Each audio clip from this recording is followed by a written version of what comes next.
Okay, so we have something I need to discuss with you right now. So there's a ton of people out there that are trying to get into video game collecting, and you're probably one of them since you're watching this video. I know I was 5 years ago, back in 2018, but a lot of these videos are like 10 years old, 5 years old, you know? And those things don't really apply as much today as they did back then because game prices are way more expensive. Nowadays you see people know what they have a lot more, so, you know, yard sales used to be great, flea markets used to be fantastic, but now people are kind of like, I know this game costs a lot of money, so you're going to pay full price from my yard sale. Come on, man, I had to go to 100 yard sales to find one good game, and then they're charging full price for it, and it's like, bro, you're at a yard sale, you're not doing any work, you're just putting it out on a table for me, like, can I just buy it for a decent price? No way. But that's beside the point. If you're trying to build your game collection and you want some tips, here's 5 that I've learned along my 5-year journey for video game collecting, and I hope these can help you grow your collection with not a lot of money and not a lot of time. So without any further ado, tip number 1 would be to talk to your friends and family about it. Just let them know that you're getting into game collecting. A lot of them might have old consoles and games lying around that they don't care about, because if they're not collecting, they're just sitting down in a bin in the basement, and they'd much rather see someone get use out of them, especially their friend or family member, than to just toss them out, donate them, or whatever else people do with their old games, I don't know. So a great example of this, my sister's boyfriend, now husband, when I was about 10 years old, he was like 15, 16, but at that time he had a bunch of old GameCube games he didn't play anymore, and he saw that I had a few and I played them all the time and that I loved the GameCube. So to get a couple brownie points, he brought over some of his old games that he didn't care about, including Mario Superstar Baseball, Mario Party 5, Super Smash Bros., Sonic Adventure 2. Like, these are big, heavy-hitting titles that are so nostalgic for me nowadays, but he didn't care about them at that time and gave them to me, and I got to have such an amazing experience with them. But yeah, it doesn't hurt. The worst they can say is, nah man, I don't got anything, or no, get away from me. You know, you're not going to get them if you don't ask, so you might as well. And even if they don't have old stuff to give you, you know, when your birthday or Christmas rolls around, they'll know or have an idea of what to get you. You know, you collect video games, you're going to get some video games. If you don't tell them, you're going to get, you know, shirts without video game characters on them, just basic shirts and stuff. So that would be my first tip for you. My second tip would be to buy games in bulk and sell off what you don't need. Now, a lot of people see this as, oh, you're a scalper, or oh, you're trying to rip people off. But honestly, if all parties are happy, you're not hurting anybody, and it makes everyone happy, as I just said. If someone's fine selling you their lot of games, you know, it's a lot easier for them than listing each individual game. If they'll sell you a big bin and get them off their hands, they're doing less of the work up front, and you can potentially make a profit off of that and be able to build your collection with not a lot of money. Now, this does require you to have some up front to buy a lot, but you can sell it back, recoup most of that, and then keep buying games. So that's what I did back in the day when I started collecting in 2017, 2018. I remember I got a couple $100 for my birthday or something, and I spent that on a DS lot of some like really, really good titles. I had some DS and 3DS stuff. And I sold Fire Emblem Shadow Warrior, I think, the gold one with the dragon, Shadow Dragon, I think it is. That one was like $50, $60, and there were a couple other like really pricey ones that I was able to sell, recoup all the money, and I built up a huge 3DS and DS collection in not a lot of time, and I was like so proud of that because I even made a profit and got free video games, so that was like a dream come true for me because I was 14 years old and I was making bank, you know? I remember I made a short about a Super Nintendo lot I got, I think it was a year or two ago. I got it for like $50. It came with Super Metroid, Contra 3, and a couple other games, and people were like, why did you scam them? You know, why didn't you offer more money? They accepted the offer. If they didn't want to accept it, they can click no.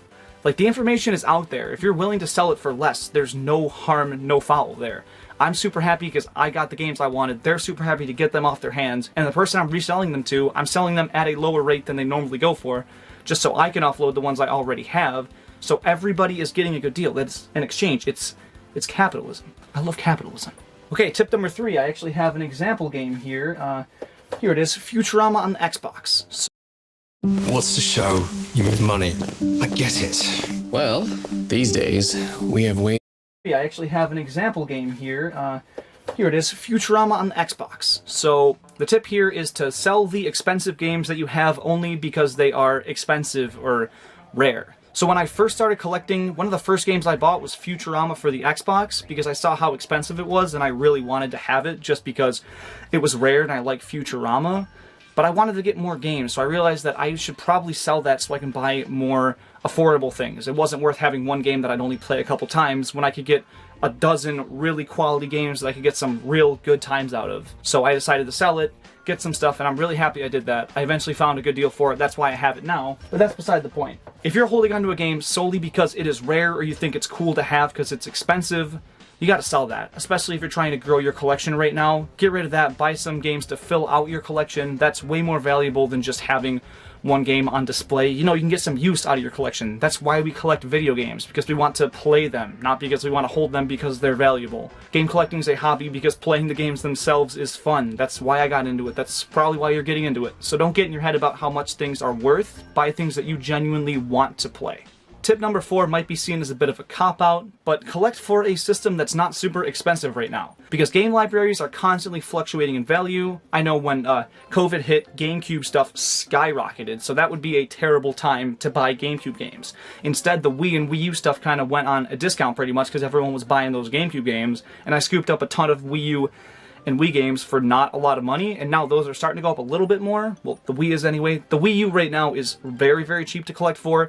So if I was starting right now, I'd go for like Xbox 360 generation, that and the PS3. Those games are dirt cheap. I bought lots of those at a time and just kept the ones that I was genuinely interested in, then sold off the rest of the games as a lot just to recoup some of the money. So, you know, you can mix and match these tips, but definitely collect for a cheaper console because it'll get you way further. That same amount of money, you know, on GameCube you want a Mario game, you're going to spend $60 on Mario Sunshine, or you could spend that same $60 on Wii U and you could walk out with Donkey Kong Country Tropical Freeze, Mario 3D World, Smash Bros, Mario Kart 8, and so many great titles for that same price. So it's just about getting the best bang for your buck. I know if you really want to collect for a certain system and you're not interested in other ones, then this doesn't apply to you, but if you're just trying to build up a big game collection, definitely buy what's cheap now, because in a few years you might regret it and it could go up a ton. So tip number 4 would be to do that. And finally, tip number 5 may seem like a very obvious one, but take advantage of clearance items and things that are on sale at retailers, because sometimes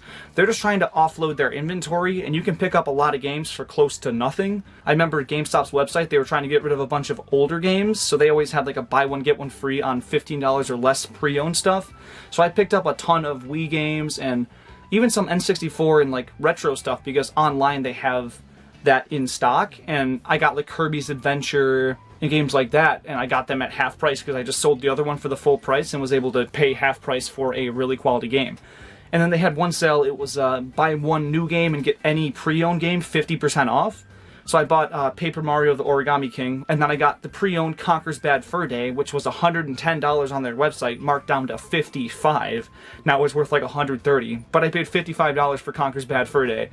And I could not be happier with that. But it's just, if you keep an eye out for those clearance items and those sales going on, you can really take advantage of those and build your collection very quickly. That's why Black Friday season is so key. It can really make or break your collecting year.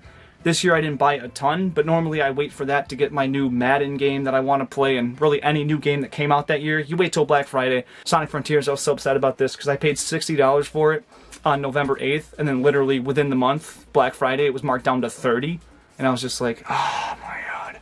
It's a really fun game, and I'm glad I got to play it on launch, but like, dude, I would have much rather paid $30. So sometimes it's best to wait and see what the sales are for Black Friday season or tax season. I saw one year they had a bunch of GameStop sales when people were getting their tax returns, you know, to stimulate the economy. But yeah, keep an eye out for retail sales, because those can be very valuable when you're looking to build your game collection. Those are all the tips, but I have one more little debunk, I guess, and that is with thrift stores. Now, I'm not doubting that people have found great games there. I'm sure they have. I found a couple decent things here and there, but it is not a fast way to grow your game collection. I've gone to my local Goodwills and Salvation Armies and thrift stores in general, and I found maybe 4 or 5 games there, and now they're charging like $3.50 per game, and those are not valuable games. My copy of Teen Titans on the PS2, I found at Goodwill. You know, it was a $15, $20 game back when they were selling this as a DVD for $2, so that was a reasonable deal. But other than that, you're not going to find a ton at thrift stores, and if you're looking to build your collection quickly, that is not the way to do it. You can definitely get some really good deals there, but I wouldn't get my hopes up for that. And with that said, that is pretty much all the advice I have for you, young collector, in building your game collection. So if you did find value in this video, please drop it a like. It would mean a lot to me. And also, if you've been collecting for a while and you have some tips and tricks to build your collection faster and cheaper, please drop those down below, because I definitely don't know everything about game collecting. I don't even have anything close to a big collection. I just have a lot of games that I have fun with, that are from my childhood and that make me happy. You know, I look at all these games and I would happily play almost any of them right now. because I just buy what I like. But if you have tips from your experience, please let me know down below. We can really help out this community here, build their game collection, and not spend a ton. And with that said, thank you so much for watching this video until the end, and I'll see you later.